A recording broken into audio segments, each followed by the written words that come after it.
맞짱 토론 시간입니다. 오늘은 코로나19 사태로 경제계 전반에 돈이 돌지 않는 이른바 돈맥 경화 상황을 짚어보겠습니다. 이를 해결하기 위해서 긴급 수혈에 나선 정부 대책도 집중적으로 평가해 보겠습니다. 먼저 출연자들을 소개해드립니다. 제 오른쪽입니다. 김태기 단국대 경제학과 교수 나오셨습니다. 네, 반갑습니다. 네, 안녕하십니까? 네. 그리고 제 왼쪽입니다. 황세훈 자본시장연구원 연구위원입니다. 네, 안녕하세요. 네, 어서 오십시오. 정부가 생계지원금으로 전국 70% 정도 가구의 4인 가족 기준 100만 원가량을 지급하기로 가닥을 잡았습니다. 기업의 도산을 막기 위해서는 100조 규모의 긴급 기업 구호 자금도 투입하기로 했습니다. 유례없는 돈풀기 정책이 코로나19 사태로 인한 최악의 경제 위기 상황에 해법이 될 수 있을지 주목됩니다. 토론 시작하겠습니다. 먼저 생계지원금 얘기부터 해보도록 하겠습니다. 앞서 전해드린 것처럼 정부가 전국의 70% 정도 가구의 4인 가족을 기준으로 100만 원가량의 현금성 지원을 하는 방안을 지금 추진할 것으로 보입니다. 오늘 문재인 대통령이 공식적으로 발표할 예정인데요. 자, 이 100만 원 정도 4인 가족에게 지급을 하면 현재 어려움을 겪고 있는 서민이나 중산층에게 도움이 될까요? 그리고 경기 부양책으로서는 효과적일지 어떻게 보시는지 두 분의 의견을 듣도록 하겠습니다. 김태기 교수님. 예, 뭐 100만 원 지원한다는 거는 뭐 재난 기본소득 이야기하면 10만 원 한 것보다는 10배 크니까 네. 그만큼 그 어떤 효과는 있을 것 같아요. 근데 경기 부양이 효과가 있느냐 부분에 대해서는 뭐 경기 부양과는 사실 거리가 멀고요. 이 말 그대로 긴급 지원 자원금일 뿐입니다. 네. 어떻게 보면 지금 어려움에 처했으니까 주는 거지. 이걸 통해서 경기 부양을 한다고 하는 거는 너무나 조금 거리가 먼 이야기 같고, 사실은 지금 가장 중요한 부분은 요번에 제가 볼 때 재난기본소득 하면서 굉장히 흔들렸던 게 이 비상경제의 원칙 부분이 명확하지가 않았어요. 네. 그러니까 비상경제의 가장 원칙이 사실은 이 코로나로 인해 가지고 대량 실업이 오기 때문에 지금 다 걱정하는 거거든요. 그렇죠. 그럼 당연히 거기에 맞춰 가지고 실제로 예를 들어 일자리가 유지될 수 있도록 기업이 쓰러지지 않는데 1차 방점을 두고, 그다음에 거기에 더해 가지고 뭐 어떻게 보면 어려움을 겪는 계층에 대해서 지원하는 뭐 이런 게 돼야 될 텐데, 이번에 이게 사실 많이 흔들린 겁니다. 그래서 이제 뒤늦게 이제 이 재난 기본소득 막 논쟁이 나오다가 네. 아니, 재난의 기본소득은 아니잖아. 그래서 재난의 긴급 지원으로 이제 정부가 중심을 잡아가지고 하게 된 거죠. 근데 그럼에도 남는 문제는 뭐냐 그런다면 여전히 우리나라 노동자들의 3분의 2는 30인 이하 사업주에 있습니다. 다 영세한 데 있어요. 네. 그다음 우리나라 노동자 중에 2명 중에 1명만이 고용보험에 가입이 돼 있습니다. 그럼 쉽게 말해서 취약계층 노동자가 굉장히 많다는 이야기인데, 네. 지금 여기에 관련되는 지금 특별한 어떤 비상대책은 안 보이거든요. 사실은 지금 이 중소기업에 지원하는 부분들이 뭐 중소기업 정책자금 많이 나갔습니다. 네. 근데 이 사람들 경우가 지금 뭐 돈을 갚는 건 고사하고 이자도 못 낼 이런 형편이니까 여기에 대한 특단의 조치, 그리고 예를 들어 전기료부터 여러 가지 각종 공과금에 대한 지금 일시적으로 자금이 없잖아요. 그죠? 여기에 대해서 어떤 식으로 우리가 도와줄 거냐. 네. 뭐 예를 들어 가지고 1년이면 1년을 유예를 한다든지 한 이런 부분들. 그러니까 사실은 그럼 그 돈은 누가 감당할 거냐? 그건 결국 국민이, 세금이, 정부가 감당해야 됩니다. 그래서 바로 이러한 어떻게 보면 인프라 부분이 좀 들어갔어야 되지 않냐 이런 생각이 듭니다. 네. 네.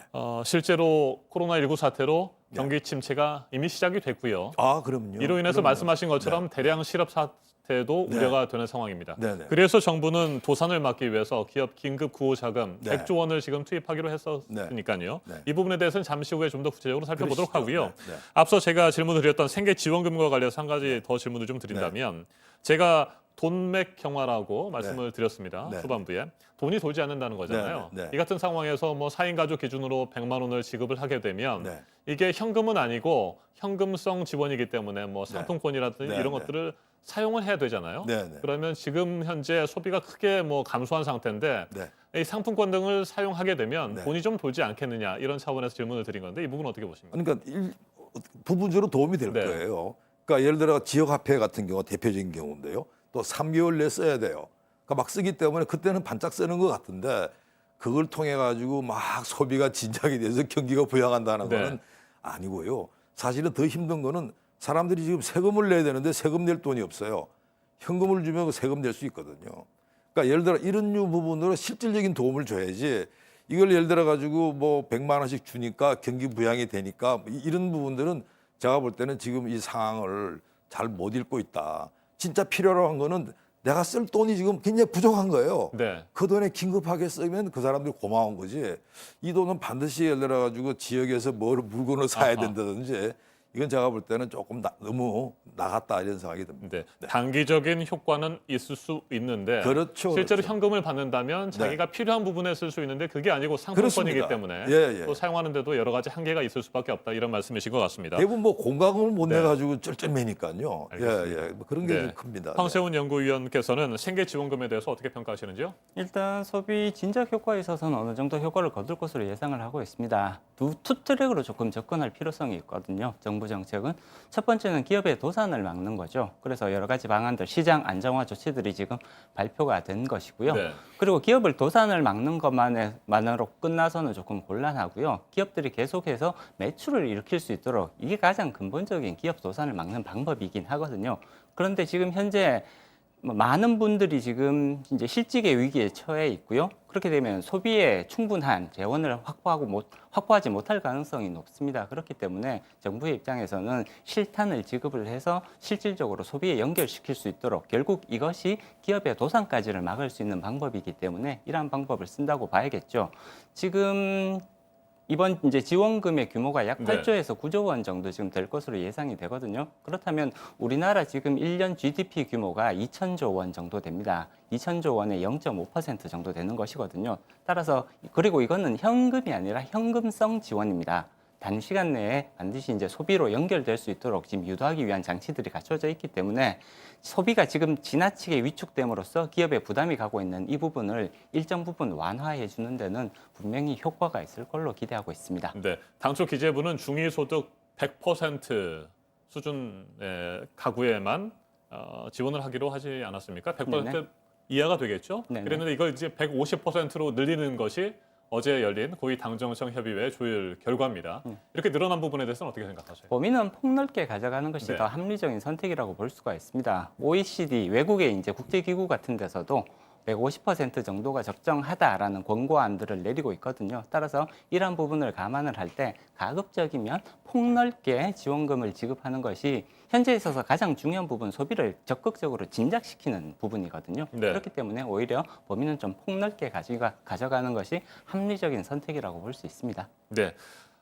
지금부터는 기업 긴급 구호 자금 100조 원에 대해서 얘기를 좀 해보도록 하겠습니다. 김태희 교수님, 교수님께서는 그동안에 뭐 여러 그 매체에서 네. 말씀을 하시거나 칼럼들을 네. 통해서 이런 얘기를 하셨어요. 네.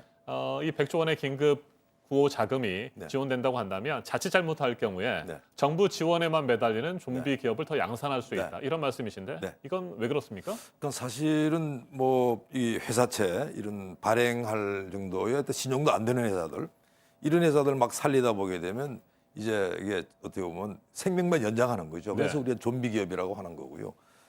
아까 제가 말씀드린 부분이 지금 현재 100조 원 부분에서 주된 대상이요. 회사채나 뭐 기업음이나 이런 걸 발행할 수 있는 어느 정도의 어떤 기업들을 이야기하는 거예요. 그러니까 이 기업에 대해 가지고 자칫 뭐 꼭 살린다고 했을 때 오히려 이제 좀비를 양산할 수 있다는 이야기고 제가 오히려 더 강조하고 싶은 부분은 말 그대로 영세 중소기업들 이런 데 경우는 사실은 지금 뭐 완전히 운전 자금이 없는 거예요. 네. 이런 데 부분은 지금 아예 사각지대로 돼 있으니까 지금 100조란 긴급 자금 안에 그게 거의 빠져 있습니다. 그러니까 쉽게 말해 가지고 내가 한 30인 지금 사장이에요. 중소기업. 내가 지금 정부에서 돈을 정책 자금 한 5억을 빌렸습니다. 근데 문제는 내가 그거를 지금 상환을 해야 되고 막 다가오는데 이런 부분들을 어떻게 할 거냐는 거죠. 오히려 지금 그 영세 기업들 경우는 정부의 어떤 이 정책 자금 쓰는 경우가 많거든요. 이제 이런 문제 부분들을 빨리 해결해 줘라. 그리고 두 번째는 지금 이 회사들 경우에 있어 가지고 예를 들어 전기요금부터 해가지고 뭐 사회보험료 등등 이 네. 공과금들이 굉장히 많아요. 그러니까 이 부분은 지금 나는 수입이 하나도 없는데 지출은 꼬박꼬박 해야 돼.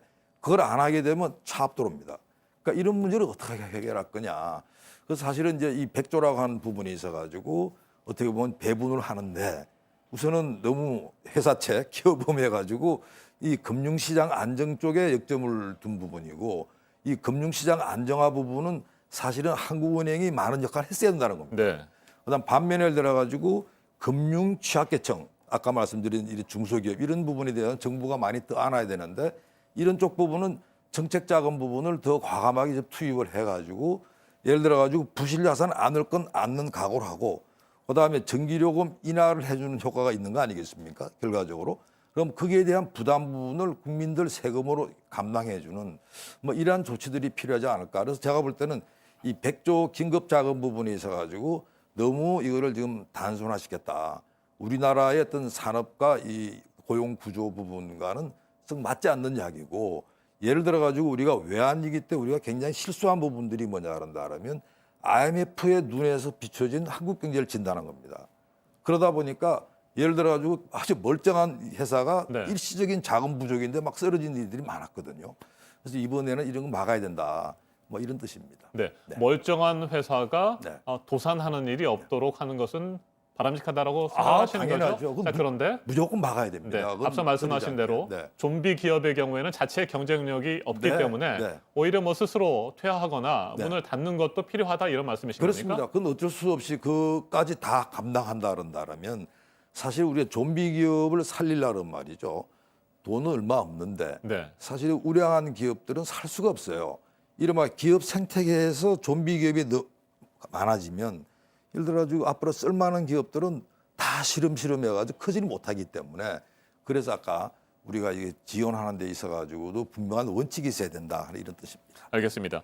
황세훈 위원께서는 어떻게 생각하세요? 특히 좀비 기업에 대한 우려 말입니다. 네, 좀비 기업에 대한 논란은 계속해서 이어지고 네. 있습니다. 그렇지만 현재의 상황에서는 모든 기업에 다 적용을 지원을 하는 것이 합리적인 선택이라고 볼 수 있습니다. 지금 온몸에 열이 펄펄 끓고 있을 때는 수술을 하면 안 된다라는 것은 대부분의 분들이 동의하실 부분일 거예요.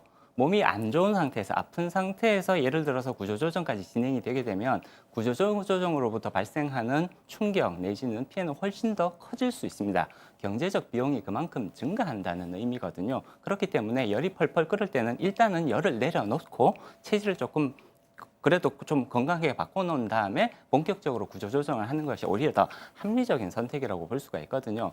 지금 정부의 정책은 크게 투 트랙으로 나눠볼 네. 수가 있습니다. 시장 안정화 조치와 그다음에 한계 기업에 대한 자금 지원 이 두 가지 투 트랙으로 나눠져 있거든요. 그렇기 때문에 앞서 교수님께서도 말씀하셨듯이 일시적으로 유동성 어려움을 겪는 기업에 대해서는 반드시 자금 지원이 이루어져야 됩니다. 이런 부분들은 사실 시장 안정화 조치에 의해서 가져가는 거고요. 대표적인 것이 채권 시장 안정화 펀드가 여기에 해당되겠죠. 이전까지는 괜찮았는데 이번 위기로 해서 조금 유동성의 어려움을 겪는 기업들에 대한 지원이라고 해석하시면 될 것 같고요. 또 한 가지의 트랙은 사실 정부의 정책금융기관에 의해서 조금 한계 상황에 처한 기업들이 실제로 존재를 하거든요. 구조조정이 굉장히 필요한 네. 기업들이 존재를 합니다. 이런 부분에 대해서는 일반적인 시장 안정화 조치가 아니라 구조조정과 관련된 부분을 적극적으로 해석하기 위해서 자금을 지원하는 이런 투 트랙으로 가져가는 것이 오히려 합리적인 선택이라고 볼 수가 있는 것이고요. 따라서 정부도 이러한 방식으로 이제 시장에서 형성되고 있는 여론도 사실 이런 부분이거든요. 따라서 투 트랙 이제 방식으로 지금 지원안들이 만들어져서 실행이 되고 있다라고 평가를 해야 될 것 같고요. 그리고 100조 원 가운데 사실 절반 정도는 소상공인들 그리고 자영업자들에 대한 지원 부분입니다. 대출을 6개월 내지는 1년적으로 자동적으로 연장을 해주는 안들, 그다음에 이자를 감면해주는 이런 부분들도 포함되어 있기 때문에 사실상 단기적인 처방으로서는 효과를 볼 수 있을 것으로 예상을 하는 것이 합리적이라고 봅니다. 네. 열이 펄펄 끓는 환자의 비율을 말씀을 하셨는데 좀비 기업이라고 할지라도 뭐 본격적인 구조 조정에 앞서서 일단 살려야 된다. 열은 내려야죠. 네, 그런 말씀이십니다. 여기에 대해서 반론하시겠습니까? 예. 그러니까 뭐 좀비 기업을 일부러 뭐 문 닫으라고 하는 그런 건 아니고요. 지금 우리가 한정된 100조가 정해져 있습니다. 네. 그 100조를 어디부터 줄 거냐 기준이 있어야 될 거 아니에요. 그럼 당연히 예를 들어가지고 좀비 기업이나 정말 앞으로 장래가 촉망되는 기업이나 똑같이 주자고요? 그건 안 되죠. 순서가 있다는 거죠. 우선순위가 그렇다는 거지. 좀비 기업을 일부러 막 문 닫으라고 하는 건 아니고 100조 원을 우선순위 어디에 둘 거냐? 그건 너무나 당연한 거예요. 그 회사는 앞으로 일자리를 만들고 또 괜찮은 일자리야. 그 회사를 먼저 지원해 주라는 거예요. 좀비 기업 있는 거 뺏으라는 거 아닙니다. 지금 비 오는데 뭐 우산 뺏으라는 그런 뜻이 아니고 말 그대로 앞으로 될 만한 기업들은 더 밀어줘가지고 절대 쓰러지지 말게 하라는 거죠. 이 회사들은 6개월만, 1년만 버티게 되면 앞으로 탁 클 회사들이에요. 그러니까 이게 제가 볼 때는 요번에 이 지원 자금 내에 있어가지고 허점이라는 거죠. 그게 보이질 않는다는 겁니다. 아무리 어려워도 그게 우선순위가 있는 거고 누구부터 구출하지? 네. 가 분명히 있어야 되는 거고요. 그리고 예를 들어 가지고 이 영세 중소기업 이런 부분들은 사실은 우리나라 근로자들이 말이죠. 90% 이상이 다 거기서 일합니다. 특히 30일 이하에 일하는 사람들이 3명 중에 2명이 거기서 일하거든요. 근데 이 문제를 제가 보면 굉장히 간과하고 있다. 어떻게 보면 이 회사들 경우는 우리나라 고용의 대부분을 하는 거예요. 다른 나라 굉장히 차이가 납니다. 우리나라 경우는 말 그대로 중소기업이 고용을 다 한다고 해도 과언이 아닌데 정작 대량 실업 걱정하려면 중소기업 대책이 더 나와야 되는데 이 중소기업 대책을 뭐 소상공인, 중소기업, 자영업 다 퉁쳐가 나오는 거예요. 그리고 아까 뭐 회사채 이런 이야기를 네. 하는데 사실 회사채나 기업보험 발행할 정도면 그 회사 상당히 큰 회사죠. 이미 신중평가도 된 회사들이고 반면에 예를 들어 중소기업 이런 쪽은 누가 하냐 한다면 오로지 주거래은행만이 합니다. 예를 들어 가지고 뭐 담당 은행이 무슨 특정 은행이라면 그 은행 그 회사 사실 잘 알아요. 그러면 그 은행에 대해서 여러 가지 면책 특권을 주는 한이 있다 하더라도 그 회사 괜찮은 회사면 지원하세요. 네. 그걸 우리가 정부가 분명히 지급 보장하겠습니다. 이렇게 되면 그 은행이 직접 나서가지고 자, 이 작은 부분이 있어가지고 예를 들어가지고 보통 때 걸릴 시간은 뭐한 2주일 걸릴 시간을 뭐 며칠 단축해서 주는 겁니다. 그럼 그 회사는 안 무너지는 거거든요. 그럼 그런 회사가 어떤 회사냐? 최우선으로 가야 될 회사는 다름 아닌 앞으로 잠재력이 있는 그런 회사부터 먼저 지원해 주라는 겁니다. 그래서 사실은 이 아무리 어려워도요. 우리가 원칙을 상실해서는 안 된다. 네. 그러니까 100조 원 또는 200조 원 늘린다 하더라도 그걸 어떤 우선순위 있어야 되는 거예요. 누구부터 구출할까요?에 대한 답은 해야 된다 이 뜻입니다. 자, 그런데 중소, 뭐 소상공인뿐만 아니라 중견기업, 대기업까지도 지원을 하는 것으로 가닥이 잡힌 상황 아니겠습니까?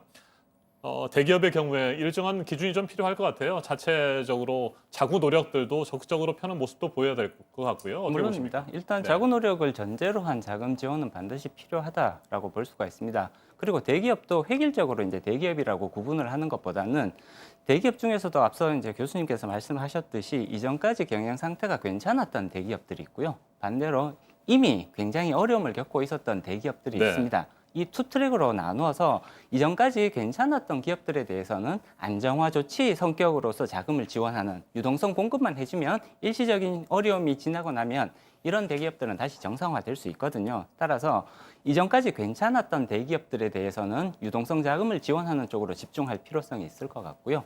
그리고 이전에 이미 어려움을 겪었던 기업들은 사실상 지금 이제 이런 것들을 유동성을 지원을 한다고 하더라도 그 근본적인 원인이 해결될 가능성은 상대적으로 떨어진다고 볼 수가 있습니다. 굉장히 강도 높은 자구책을 마련하도록 요구를 함과 동시에 이 위기 상황이 어느 정도 진정이 되면 어떠한 방식으로 구조조정을 진행할지 여기에까지 게임 플랜을 이제 만들어서 이제 단계적으로 질서 있게 진행하는 모습을 보여주는 것이 굉장히 중요하다고 볼 수 있습니다. 네, 결국 돈을 빌려주고 보증을 서주고 이런 부분들은 단기적인 대책일 수밖에 없을 것 같고요. 장기적으로 또 이 기업들의 경쟁력을 확보하는 방안도 굉장히 중요할 것 같습니다. 그렇죠. 교수님. 그러니까 사실은 이번 이 코로나 사태의 경우는 세계 경기 침체는 이미 이제 왔어요. 네, 무슨 미국이 확진자가 10만 명이 넘고 정말 유럽에서 우리가 선망했던 이탈리아는 사망자는 1만 명이 넘었습니다. 그러니까 사실은 이 문명 국가가 이렇게 처참하게 무너지기 때문에 이건 뭐 세계 경제 침체가 얼마나 가느냐의 문제고 얼마나 골이 깊으냐의 문제지 이건 뭐 불가피한 이야기고요. 우리나라는 다 개방 경제입니다. 수출하고 뭐 미국, 중국, 유럽 이렇게 해가지고 우리가 수출을 끌고 가는 데인데요. 다 무너지는 거 아닙니까? 자 이렇다 한다면 우리가 이제 어떤 생각을 해야 되냐 한다면 요번 이 경기 침체 꽤 오래 가겠는데 그리고 이때 우리가 예를 들어가지고 굉장히 위험하다 하는데 이때는 우리한테 장점은 뭐지? 우리한테 기회는 뭐냐를 냉정하게 봐야 된다는 겁니다. 그러니까 예를 들어가지고 이번에 아주 재미난 일들이 이런 거예요. 한국은 예를 들어가지고 방역이 잘 됐네. 근데 방역 잘 된 이유가 뭐냐면 그 사이에 우리가 의료나 방역 인프라에 투자를 많이 해왔기 때문에 그렇습니다. 또 예를 들어가지고 우리가 바이오 산업에 대해서 투자를 많이 해왔습니다. 그러니까 이런 부분들이 효과를 본 거예요. 만일 원격 의료를 우리가 허용했더라면 아마 대박 났을 겁니다. 전 세계에서 예를 들어 원격 의료를 예를 들어 가지고 한국에 뭐 예를 들어 상암동에 센터가 있다면 전 세계로 나가는 거죠. 예를 들어 이런 류 예를 들어 가지고 새로운 지금 세계로 좀 나아가고 있고 네. 그 세계가 예를 들어 가지고 정보통신 기술이라는 디지털 기술 우리 굉장히 강점이 있어요. 그다음에 바이오 이 부분이 강점이 있고 이걸 어떤 식으로 잘 융합해 가지고 이걸 기회로 갈 것인지 그리고 요번에 분명히 드러났던 거는 나라마다 막 이동이 많으니까 금방 전염이 되는 거예요. 그러니까 이런 부분들을 우리가 어떤 식으로 그 예를 들어 가지고 뭐 빅데이터 이런 거 있죠. 그리고 또 그게 예를 들어 가지고 이런 우리가 좀 디스플레이를 따진다 그런다면 예를 들어 이 디스플레이에 우리가 표정이 읽힌다 한다는 말이죠. 금방 합니다. 아, 이 사람 환자구나 아니구나. 그러니까 얘는 이런 류 기술들을 지금 할 게 굉장히 많다는 겁니다. 그러니까 예를 들어 가지고 지금 이런 기술을 개발하고 싶어요. 예를 들어 코로나 백신, 그다음 코로나 치료제, 예, 연구소가 문을 열어야 돼요. 연구소가 밤에도 일을 할 수 있어야 됩니다. 당일 예를 들어 가지고 지금 다 모든 일률적인 주 52시간제 그거 말 안 되는 거죠. 알겠습니다. 그러니까 이런 부분들을 바꾸는 게 지금 해야 될 일 아닌가 생각합니다. 네. 정부의 지원만을 기다리다가는 결국에는 경쟁력이 떨어질 수밖에 없다. 그렇습니다. 이번 일들을 계기로 해서 자체 경쟁력 확보를 위해서 기업들이 노력을 해야 된다 이런 그렇습니다. 말씀이시고요. 네. 황세훈 연구위원께서도 결론적으로 말씀을 좀 해주시겠습니까? 기업들이 어떤 노력들을 해야 될까요? 현재 상황에서? 일단은 현재 상황은 유동성 위기라고 네. 봐야 되기 때문에 일단 현재의 유동성을 극복하는 방법이 가장 중요하다고 볼 수 있습니다. 정부의 지원책이라든지 혹은 정책금융에 의한 부분들을 적극적으로 활용하는 모습들을 보일 필요가 있는 것이고요.